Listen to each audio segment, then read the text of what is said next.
The desert wind was merciless. It whipped through the rains like a restless spirit, carrying sand that stung eyes and blurred vision. A group of seasoned snipers, men with reputations carved from endless tours and confirmed kills, stood clustered around a spotting scope. They weren't rookies. Each had stories etched into the lines of their weathered faces. And yet, today, they weren't aiming their rifles. They were laughing. The laughter wasn't cruel, not exactly. It was the sort of sharp-edged chuckling soldiers did when their pride felt unthreatened. They were amused, because the idea was absurd. A civilian range assistant, a young woman, barely in her 20s, carrying the posture of someone who had grown up among rifles but never truly worn the weight of war, was claiming she could do what they had declared impossible. The impossible shot wasn't just long. It was mythic. Nearly 4,000 meters, across a desert plateau where the wind tunneled and twisted unpredictably. Even the best snipers hesitated to call it possible. The math alone was staggering. Time of flight measured in seconds, bullet drop measured in yards. Any number of variables could spoil it. Wind shift, heat distortion, a mirage ripple at the wrong second. They had tried. They had missed. Now, they were daring her. "You! A shot like that," one of them scoffed, shaking his head as he spit into the sand. "Kid, we've burned through thousands of rounds trying to dial it. Forget it. That target might as well be on the moon." She didn't answer right away. Instead, she crouched beside the heavy case at her feet. Her hands moved with steady, practiced calm. She had been raised around tools, firearms, and discipline. Her father, a man who had carried his scars like medals, once told her that hesitation was more dangerous than failure. She remembered his words every time her hands touched a weapon. The latches clicked. The case opened. Inside was a rifle none of the snipers had seen before. Long, matte black, its barrel like a spear against the desert horizon. She ran her fingers along the cold steel, almost reverent, but with the familiarity of someone who had done it countless times before. No wasted movements. No second guessing. The laughter quieted. They hadn't expected her to bring her own weapon. They hadn't expected it to look custom, purpose-built, deadly. "You're kidding me," another said, but his voice lacked conviction now. "That's a toy compared to what we've been using." Still, she ignored them. She unfolded the bipod with a smooth flick, settled prone into the sand, and pressed her cheek to the stock. For a moment, the desert noise faded. She wasn't thinking about the men behind her. She wasn't thinking about how ridiculous this looked. A girl barely trusted to replace targets at the range, lining up a shot that had humbled elite marksmen. She thought only of breath, wind, and distance. The spotter adjusted his scope reluctantly. "Fine. Entertain us. When you miss, we'll all go grab a bay." But she didn't move. Didn't rush. Time slowed. The wind gusted, and she read its direction by the shimmer of sand, the tilt of sparse grass along the plateau. She made tiny adjustments on her scope. Dialed, calculated, felt the rhythm of the earth itself. One of the older snipers muttered under his breath, "She's wasting everyone's time." But the younger one next to him couldn't look away. Something about the way she moved told him this wasn't luck or arrogance. It was muscle memory. Finally, she whispered, so soft it was almost stolen by the desert, but the spotter closest to her heard it. "Send it." The rifle cracked. A thunderclap that seemed to ripple across the sand. The snipers leaned in, their eyes glued to the scope. The round sailed through seconds of silence, traveling farther than any of them had dared. Heat waves shimmered across the desert floor, mirage bending light into ripples. Then, the steel target rang out. A clean, unmistakable ping. Their jaws dropped. The young woman exhaled slowly, eyes still fixed down the scope, as if nothing extraordinary had happened, as if she hadn't just done what they swore was impossible. Behind her, silence hung heavier than the desert air. The silence didn't last. It never did among soldiers. Silence meant shock, and shock quickly turned to noise. The first to break it was the spotter, his voice cracking as though he wasn't sure his own words were real. She hit it." The men erupted.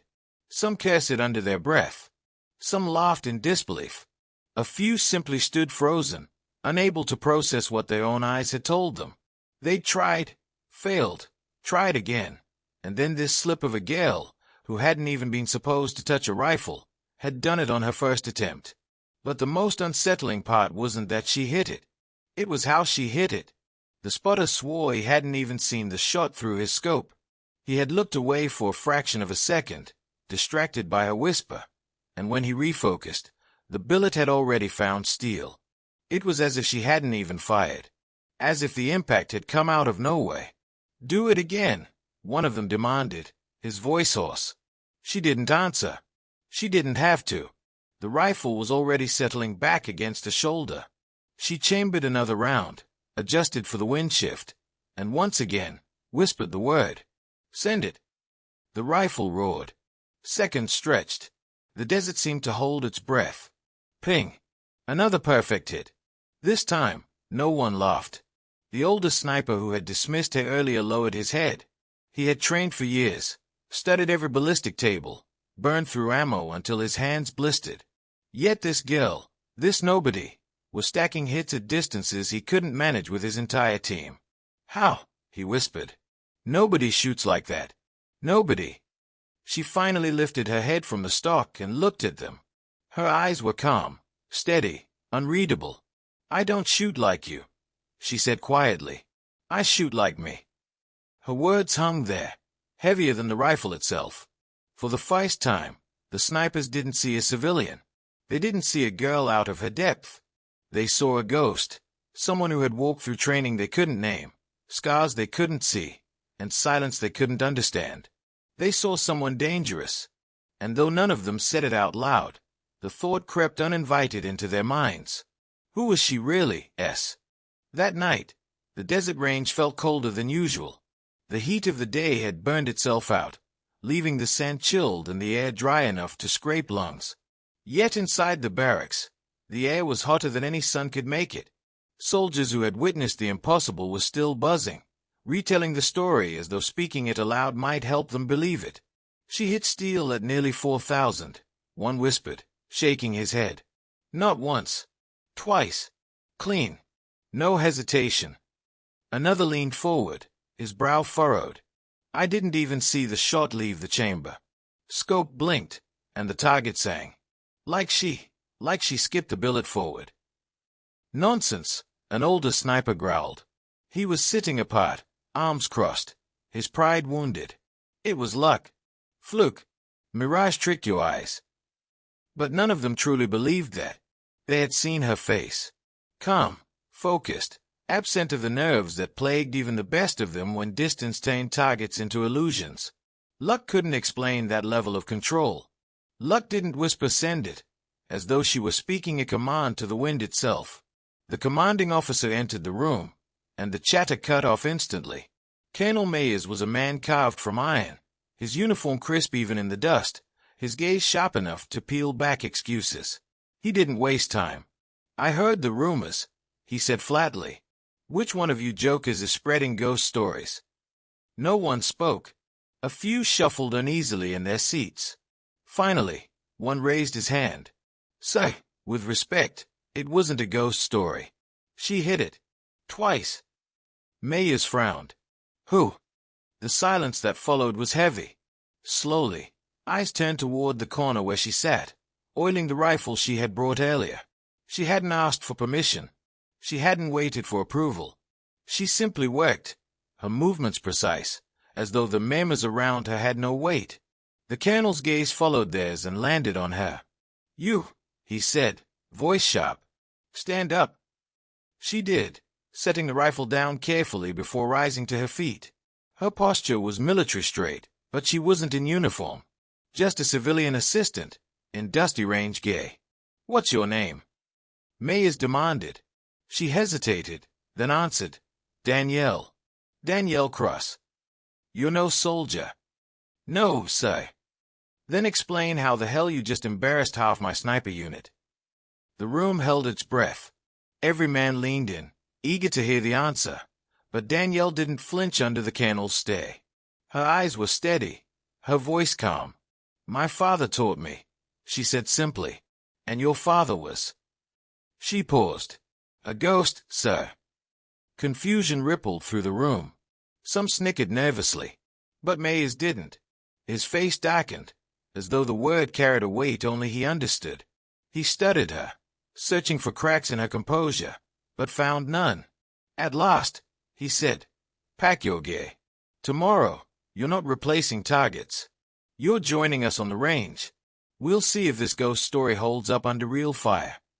Danielle gave the smallest of nods. "Yes, say." Morning broke with the crack of rifle fire. The sun rose slow, dragging heat behind it, but the range was alive long before the light fully reached the plateau. Targets were set at impossible distances, metal silhouettes at 2,000, 3,000, and the infamous near 4,000 mark. The snipers were already lined up, weapons gleaming in the desert light. They had been ordered to compete, to prove themselves, and to prove her wrong. Colonel Mayes wasn't just testing her. He was testing them too. Pride was on the line, as sharp as any bullet. Danielle arrived without ceremony. Same dusty clothes, same calm walk. She carried her rifle case like a farmer carried tools, without drama, but with purpose. When she reached the line, the whispers started again. "She won't last past 2,000. She'll choke when the colonel's watching. She's just a girl with daddy's rifle." But Danielle ignored them. She lay prone, set her bipod, adjusted her scope. Same calm precision. "First target," Mayes barked. 2,000 meters. Firing line, engage. Rifles thundered in sequence. The air filled with the metallic ring of distant impacts. Some missed, some hit. The men grunted, adjusted, fired again. Danielle didn't rush. She whispered the words again. "Send it," and fired once. The spotter's call was immediate. Impact. Dead center. No hesitation. No correction. First round. Murmurs broke out again. Some scoffed. Others shifted uneasily. 3,000, Mayes ordered. The wind picked up, curling across the plateau. Mirage shimmered more fiercely now, bending light. Shooters cursed under their breath. Misses piled up. Steel rang less often. Danielle adjusted, fired, and hit. The spotter swore softly. Clean impact. 3 o'clock edge. Now the murmurs grew louder. Soldiers glanced at each other, nervous, defensive. 4,000, Mayes said, his voice like a blade. Final target. The men tensed. They knew this shot was near-myth. The best among them had failed it more times than they could count. Sweat clung to brows. Some shook their heads, already expecting defeat. Danielle, meanwhile, simply breathed. She read the wind in the shifting sand. She watched the shimmer of heat and felt its rhythm. She adjusted, whispered, fired. Seconds crawled.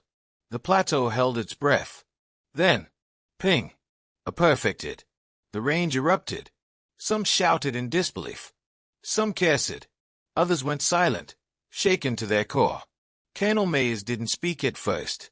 He only stared at the girl, his jaws set, his eyes sharp as steel. Finally, he asked the question that had been burning in every mind since yesterday. "Who trained you?" Danielle met his gaze. Calm, unflinching. "My father," she said again. Mayes narrowed his eyes. "And your father was?" This time, she answered differently. Her voice was low, steady, and carried an echo that chilled the men listening.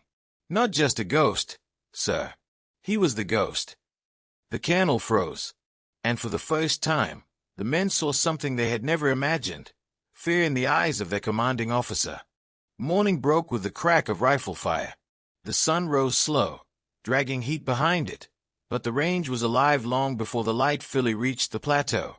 Targets were set at impossible distances, metal silhouettes at 2,000, 3,000, and the infamous near 4,000 mark. The snipers were already lined up, weapons gleaming in the desert light. They had been ordered to compete, to prove themselves, and to prove her wrong. Colonel Mayes wasn't just testing her. He was testing them too. Pride was on the line, as sharp as any bullet. Danielle arrived without ceremony. Same dusty clothes, same calm walk. She carried her rifle case like a farmer carried tools, without drama, but with purpose. When she reached the line, the whisper started again. She won't last past 2,000. She'll choke when the colonel's watching. She's just a girl with daddy's rifle. But Danielle ignored them. She lay prone, set her bipod, adjusted her scope. Same calm precision. First target, Mayers barked. 2,000 meters. Firing line, engage. Rifles thundered in sequence. The air filled with the metallic ring of distant impacts. Some missed, some hit. The men grunted, adjusted, fired again. Danielle didn't rush. She whispered the words again. Send it. And fired once. The spotter's call was immediate. Impact. Dead center. No hesitation. No correction. First round. Murmurs broke out again. Some scoffed. Others shifted uneasily. 3,000, Mayers ordered. The wind picked up, curling across the plateau. Mirage shimmered more fiercely now, bending light. Shooters cursed under their breath. Misses piled up. Steel rang less often. Danielle adjusted, fired, and hit. The spotter swore softly. Clean impact. 3 o'clock edge. Now the murmurs grew louder. Soldiers glanced at each other, nervous, defensive. 4,000, Mayers said, his voice like a blade. Final target. The men tensed. They knew this shot was near-myth. The best among them had failed it more times than they could count. Sweat clung to brows. Some shook their heads, already expecting defeat. Danielle, meanwhile, simply breathed. She read the wind in the shifting sand. She watched the shimmer of heat and felt its rhythm. She adjusted, whispered, fired. Seconds crawled. The plateau held its breath. Then, ping. A perfect hit.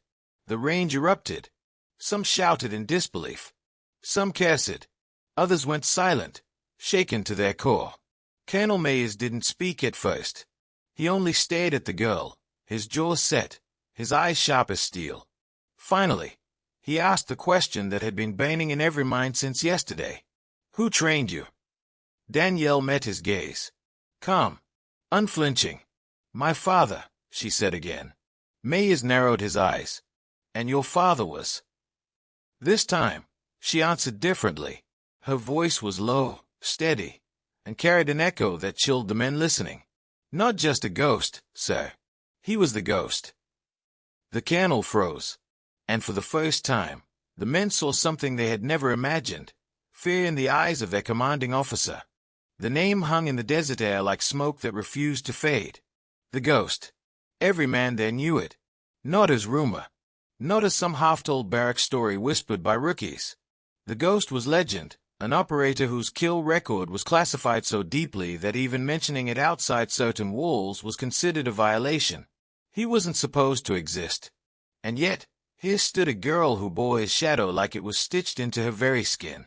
Colonel Mayer's jaw worked as he studied her, eyes narrowing.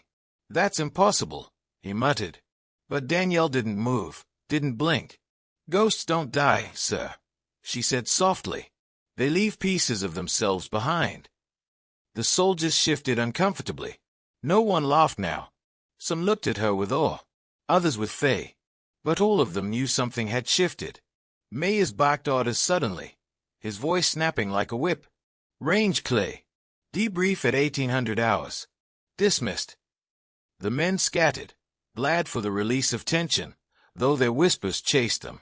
Danielle didn't move. She stood quietly, her rifle case at her side, watching Mayers. He finally spoke again, low enough only she could hear. If what you're saying is true, then you don't belong here, Miss Cross. You belong somewhere far more dangerous. She gave him the faintest of smiles.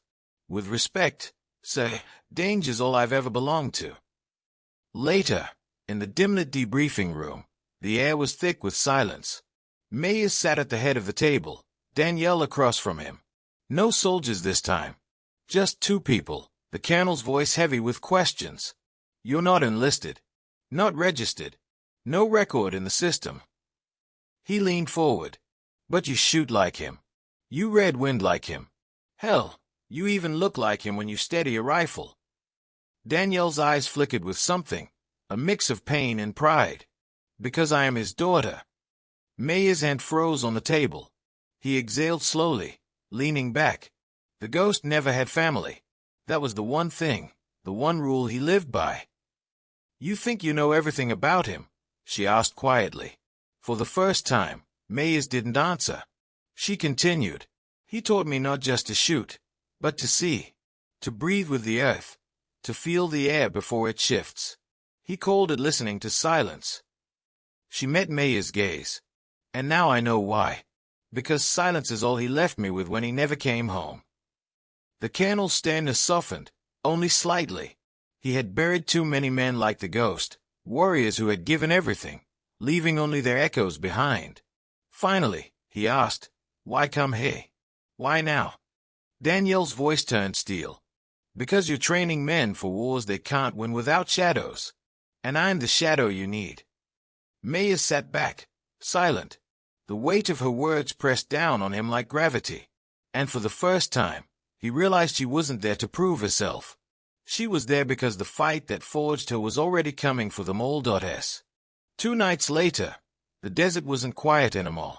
Flares painted the sky in red streaks. The range wasn't for practice tonight. It was war games, live-fire exercises designed to break men before combat ever could. Except this night, something went wrong. The simulation turned real. Unknown shooters, mercenaries or insurgents, no one knew yet, had breached the perimeter under the cover of the exercise. Shots cracked across the plateau, real rounds mixed with blanks. Soldiers dove for cover, confusion spreading like wildfire. Colonel Mayes barked orders over the comms, trying to restore control. But panic was a disease, and it was winning. Amid the chaos, Danielle moved differently. Calm, silent. She slipped between cover points, her rifle steady, her breathing even. She spotted one of the infiltrators, black gear, foreign patch on his shoulder, perched on the ridge with a scope trained on Mayes' position. Without hesitation, she dropped prone, adjusted, whispered, "Send it." The shot cracked. The man toppled silently from the ridge. Nearby soldiers gawked. Who fired that? But Danielle was already moving, scanning, reading the battlefield the way most read maps. Her father's lessons echoed. You don't shoot at men. You erase threats. And threats live in silence until you break them. One by one, she did. Precision fire, each round surgical. Enemies fell before they even knew they were hunted. The chaos began to shift, panic turning into rallying cries as soldiers saw the tide change. Mayes, pinned down behind a half-destroyed wall, finally caught sight of her. The girl who had been handing out earplugs days ago was now moving like the very ghost she claimed to be born from. His men, shaken and scattered, were holding on because of her. She slid into cover beside him, her face streaked with dust, eyes blazing with focus. Situation, she asked. He stared at her, stunned for half a beat, before answering. We've got at least 8 tangos breaching the outer ring. 2 teams unaccounted for. We're boxed in. Danielle nodded, chambering another round. Then we cut the box open. Together, they moved. She covered his 6, just as naturally as if she'd been doing it all her life. Her shots cleared the path. His orders redirected the men. Slowly, the fight swung back into their favor. By dawn, the desert was littered with silence again. The intruders had been neutralized. Casualties were real, but far lighter than they could have been. And every man there knew the reason. They weren't saved by training. They weren't saved by drills. They were saved because Danielle Cross, the girl who wasn't supposed to exist, had answered like a ghost. The desert was quiet again, but the quiet no longer felt natural. It was heavy, haunted. The men had barely slept after the breach. They whispered about the infiltrators, about how they never stood a chance until she showed up. And though no one dared say it aloud, every one of them knew. Danielle Cross wasn't just some civilian, and she sure as hell wasn't just the ghost's daughter. She had become the ghost in flesh. But that raised more questions than it answered. Questions Mayes couldn't leave untouched. At dawn, he summoned her to the edge of the range, far from listening ears. She arrived with her rifle slung across her back, her posture calm, though her eyes betrayed exhaustion. You realize what you did last night isn't going to stay buried, Mayes said, his voice low but sharp. Men talk. Reports spread. Washington's already asking questions. Danielle gave a half-smile. Let them ask. They won't find answers. Mayes studied her. I should be furious. You broke every rule in the book. You don't wear the uniform, yet you fight as if you've bled under it for years. You don't belong here, and yet, he paused, letting the weight of his words settle. My men are alive because of you.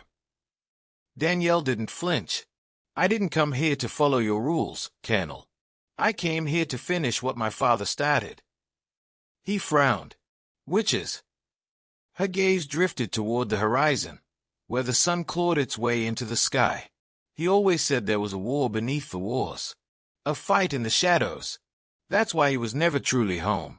He wasn't fighting enemies you could list in briefings. He was fighting ghosts of another kind. She turned back to Mayes. And now, whoever sent those infiltrators, they are part of it. And I'm not leaving until I know who's pulling the strings. Mayes' lips pressed into a thin line. He'd heard similar words before, from men too obsessed with vengeance to see daylight. But in Danielle's voice, it wasn't obsession. It was purpose. Finally, he said, if you stay under my terms. No more hiding. You'll train with my men, fight with my men. You'll carry the weight as one of them. Danielle raised a brow. And if your brass decides a civilian has no place here? Mayes leaned in, his voice low and certain. Then I'll tell them she's no civilian. Training began the very next day. Danielle was thrown into the fire, not as an ally, but as a test. The men, still unsure of her, wanted to see if she could survive their gauntlet. They tried to break her with endurance drills, miles under the blistering sun with packs heavier than her frame seemed built to carry. She finished ahead of 2 of them, lungs burning but steady. They tried to crush her with close-quarters combat. One after another, soldiers came at her in sparring bouts, expecting to humble her. She walked away with a black eye and bruised ribs, but 3 of them walked away knowing she wasn't easy prey. But it was on the sniper course that silence fell hardest. Targets placed at impossible ranges, the kind that even seasoned operators sweated over. Danielle adjusted wind calls with instinct. Her shots were clean, precise. Each impact echoed across the desert like punctuation marks in a language only a few could ever read. By dusk, no one laughed anymore. Some even began to watch her with something approaching reverence. Mayes, arms crossed, observed quietly. He saw more than skill. He saw something dangerous in her, because while his men fought like soldiers, Danielle fought like someone who had nothing left to lose. That night, around the campfires, the whispers grew again. Not about the ghost this time. About her. About the girl who bore his blood and shadow. Some wondered if she was the future. Others feared she was the past clawing its way back. And as the stars stretched across the sky, Danielle lay awake, staring into the dark. She knew this wasn't just training. It was the prelude. Something worse was coming. And when it did, she'd be ready. The storm broke 3 days later. An emergency call came through the secure channel. One of Mayes' allied units had gone dark in the mountains east of the range. A small recon team, gone silent. Last known transmission, they're here. No coordinates. No details. Just fear in the voice of men who had never feared anything.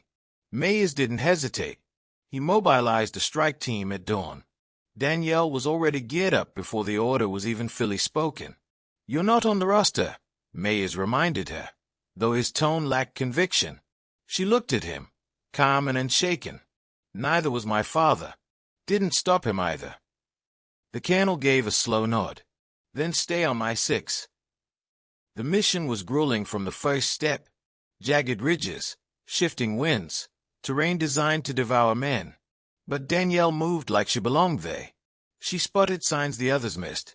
Disturbed rocks, broken brush, faint glimmers where glass caught light.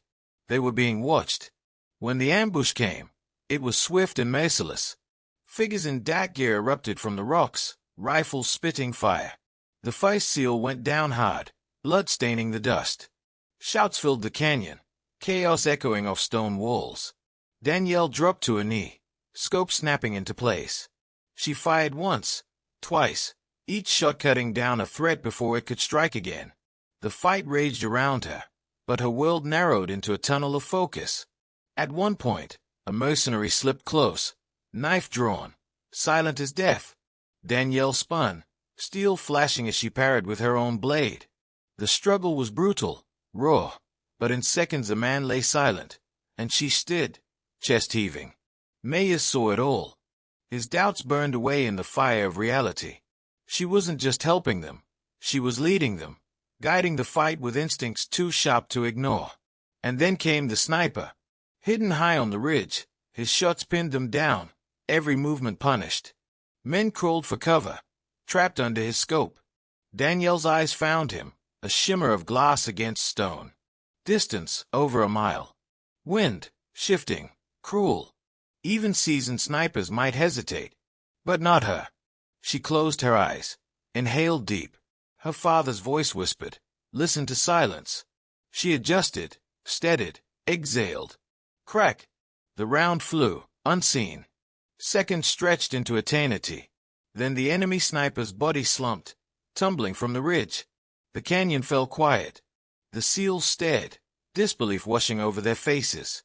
One of them muttered, "Impossible." But Mayes only looked at her, pride and fear mingling in his eyes.